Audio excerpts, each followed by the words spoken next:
All right, here's the deal. I really hate the size of this. I'm going to not make another one of these. I'm going to grab some inspiration from the shape, and I'm going to make a totally different tool for stropping frets. That's for polishing the tops. And a strop, you may you may have most familiarity with it from old-timey barbers with that big leather strap and their straight razor, and they're doing that and shining up the edge. What it does is it basically, you put an abrasive compound on there, and by running the blade over it, you do a bunch of different things. If you're not really familiar with what a strop does, you probably should go find out. But what we're trying to do here is not sharpen a blade. We are trying to polish up frets in an easy way. This shape is close to being good, except it's way too narrow, right, for handwork, stuff we're trying to do. And if we're just trying to buff the ends of frets and the tops after we're finished with all that sanding and stuff, really what we're going to do is we're going to make something like this, maybe a little taller this way, right, and a lot thicker that way. And we're not going to worry too much about it being flat, square, straight. Who cares? Really, it's not that important, because we're not doing precision work. We're just basically dragging some leather with some polishing, not polishing, but chromium oxide compound on it over frets. I mean, I could literally just use the strop I already have, which is a piece of leather glued to a block of wood, but it's a little wide, you know, not so comfortable for trying to address a fretboard. Great for, you know, edged tools like chisels and plane blades and things like that, but maybe not so ergonomic otherwise. So I've got some scrap wood here. This might as well be. I've got a piece of 2x4 that's got a bunch of holes in it. Okay, I don't really want to do much work. This one looks like a lot of cleanup. Throw it over here. This piece of maple is a cutoff from the bench vise jaws I just made. It's got a big knot in it. It's a good width. I don't want that knot in there, but that's okay. I could probably just cut it there and be done with it. Other than that, solid, sturdy block. Pretty straight edge off the saw. Not great. Needs some cleanup. Maybe wouldn't be my first choice, given that there's a bunch of cracks and stuff in it that maybe you can't see, but it's checking. So I'm going to put this one aside. It's also going to be a lot harder to profile. This maple's hard. This is another cutoff from that same piece. Again, I've got a piece of wood, a knot, a little branch that was trying to grow out of the tree that never made it. Same idea, we could do that, and there's plenty of room in there for this.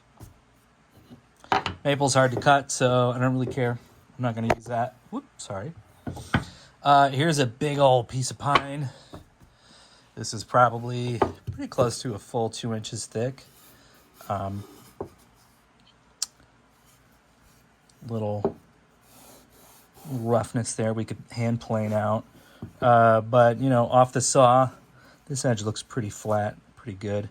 But again, this grain direction change here kind of bothers me. And I'm trying to do as little work as possible. So we'll put that in the maybe pile. But this fellow right here, well, now this looks pretty good. Let's do a size comparison here. That's pretty close, right? Way thicker. That's what we want. And honestly, we really we don't need it to be curvy like that at all. All we need is a flat bottom part. If we feel like it later on, we'll go through and cut a nice squiggle on it.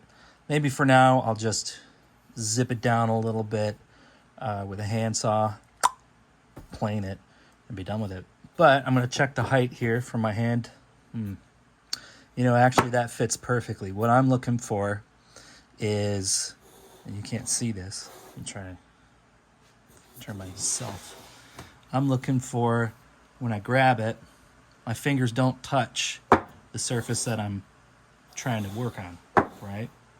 I'm also looking for not having to do any weird wrist angles or anything like that. I can change my grip.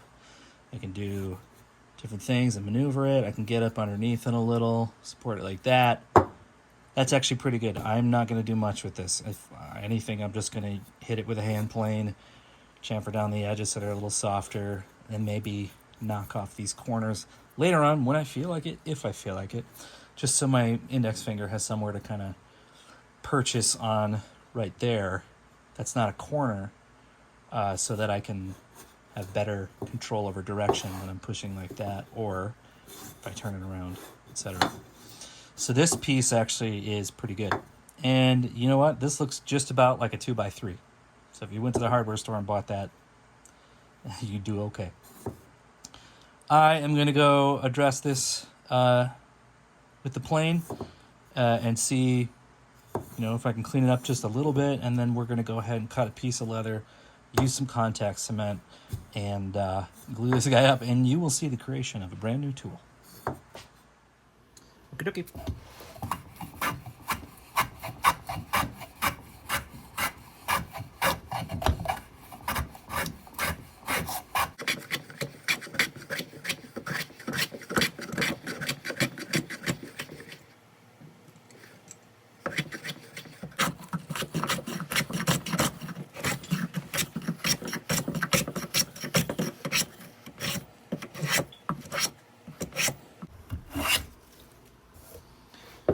Good enough.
You could sand that if you felt like it.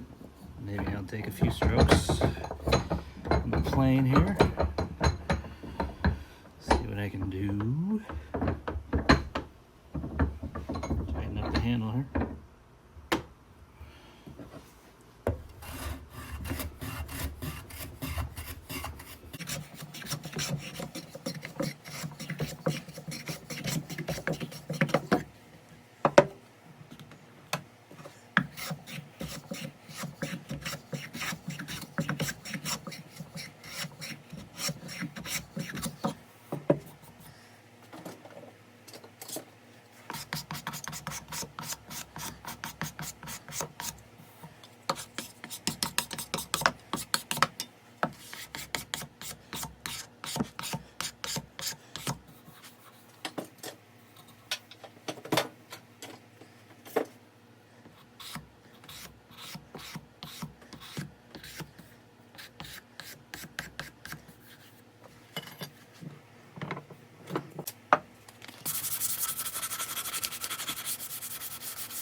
All right, so we have our block.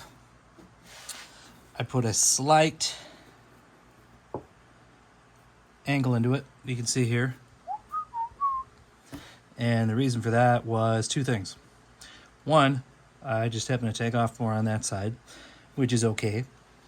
But two, usually when you're using it, you're going up the fretboard.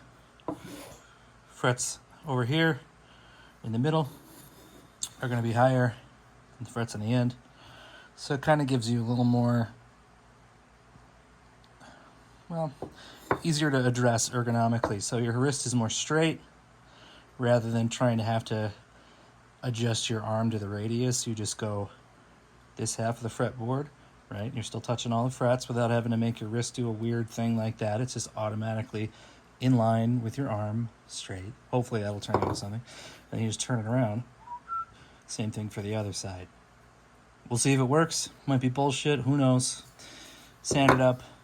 Soft. It doesn't matter. It's going to get dinged up. We don't really care because it took me not a lot of minutes to make it.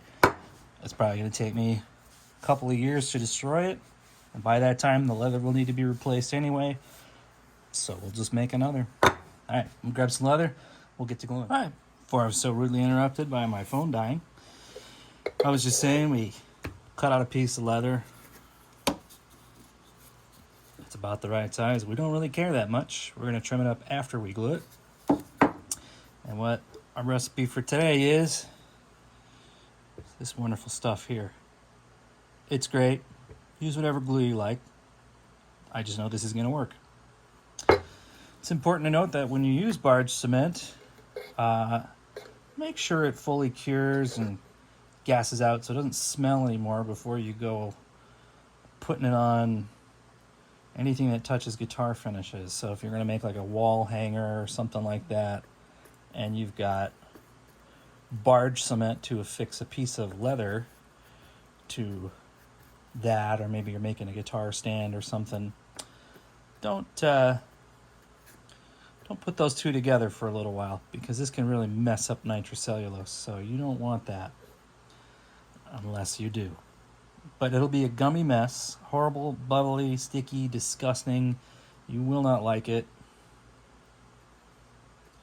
I have a fan running in here, so I'm not worried about the air circulation, getting lots of fresh air. All the gross air is getting sucked out too, so not that worried. Now, you could do like a shoemaker and do a light coat first and all that crap, but you know what? I don't have time for that, and neither do you. So, we coat both pieces.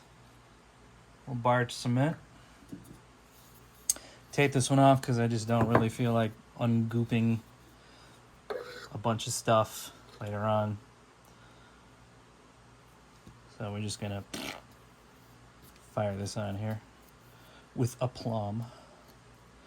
And these guys are going to sit for as long as it takes for them to get tacky. And what does tacky mean? Tacky is when it doesn't goop on your finger, but it still will kind of stick to it. Like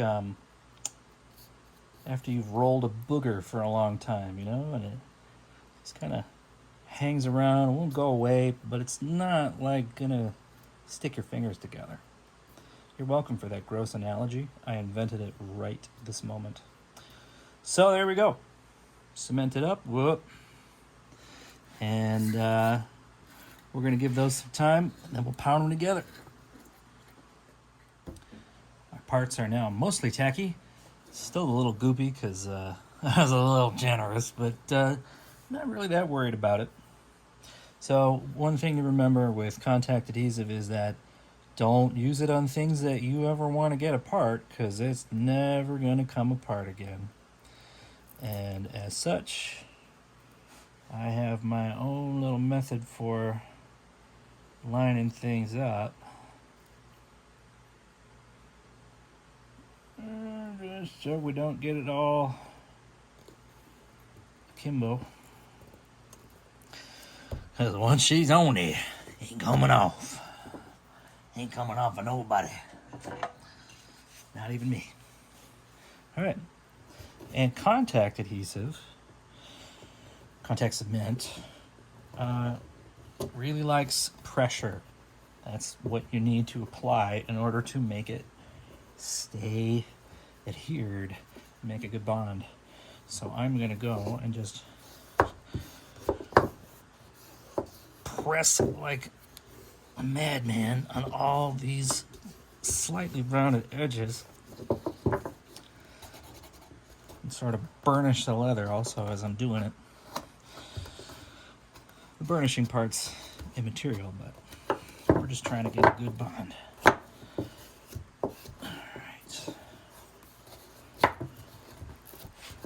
Right.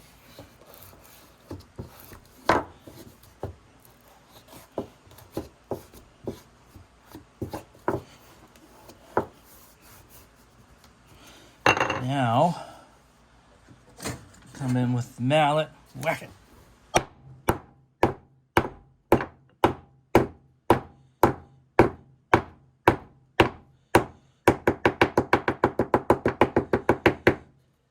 Good enough for me. All right. We did that. It's not coming off. Good. So we'll go through. I'm just going to trim up the edges. Try and we'll just do it on the bench.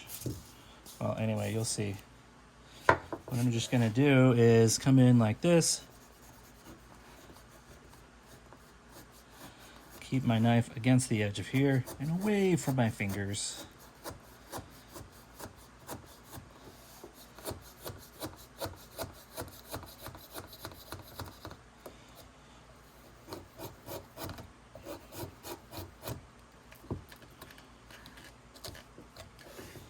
And just remember that this is cowhide.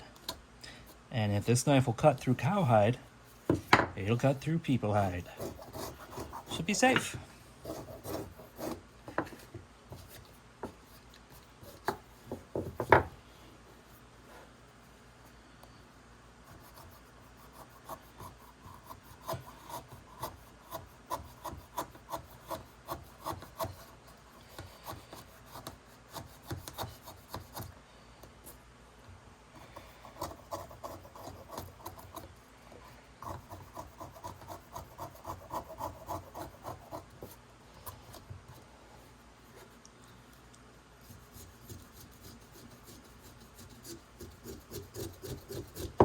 A little chamfer on it.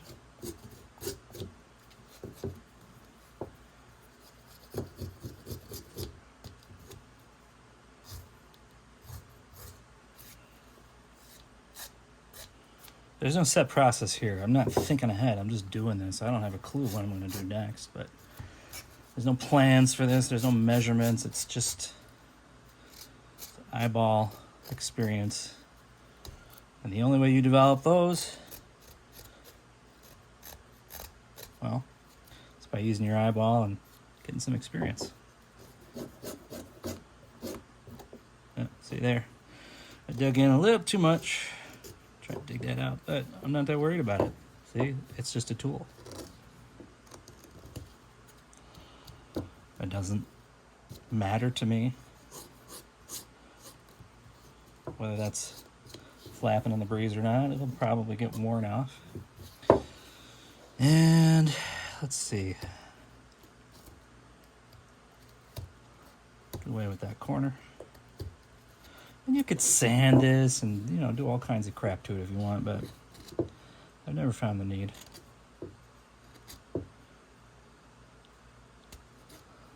Just make a tool that works for you. And use the tools that work for you. Maybe you don't like hand tools. Maybe you like power tools. You do this on your chop saw, your belt sander. That's fine. That's not any more or less correct. There's no, you know, like tradition. In this case, that needs to be upheld by anybody, and there's no bonus points for authenticity or anything. I mean, we're literally just making crap to make our life easier, right? That's all that matters. To make your life easier, do it. It's kind of messy, right? Well,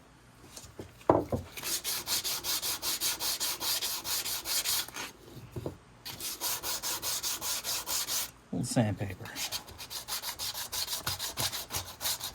Maybe you don't want to use sandpaper. I don't. I feel like I'm quoting Bob Ross. Alright, that is irritating me a little. I don't like that where it is. Just gonna kind of dig it out. There. It feels nicer.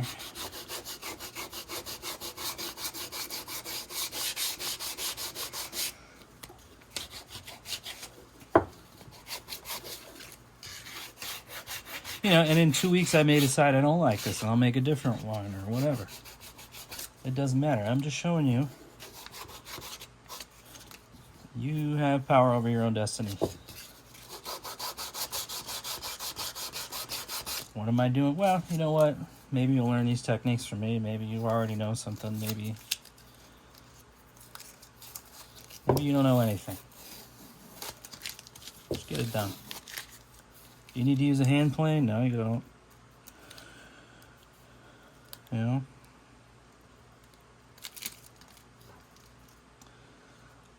And for me, I'm comfortable with hand tools.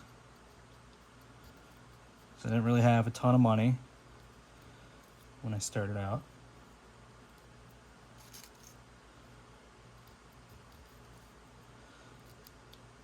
Then I did. Then I didn't again. And so hand tools were just a logical thing for me. I could get them incrementally, you know. Now it's a lot easier. You can get diamond sharpening stones on Amazon for like $10 or, you know, I say $10 a lot, but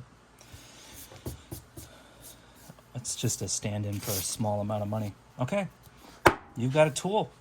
There it is. Feels nice. One last thing I'm going to do to it is I'm going to wax the heck out of it. So stick around for a sec. All right. This is superfluous for most people. I just have some paste wax hanging around. You can see I use it for a lot of things. Getting screws going on. I like to use this on anything that's a tool or tool handle. Just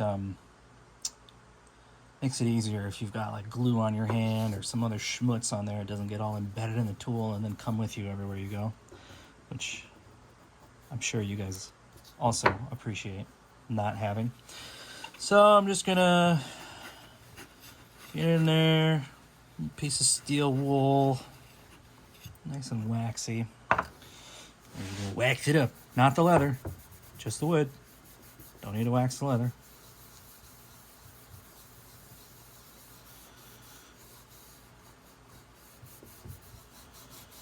All right. And you don't need 1,000 tons of this. Brand new piece of wool, so it doesn't have any wax in it. But I'm just gonna get around there, and then we'll buff it off once that's kind of hazed over.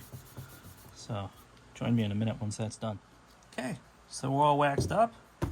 There it is, ready to go. I can't find my compound, so you're gonna have to just believe me for the minute.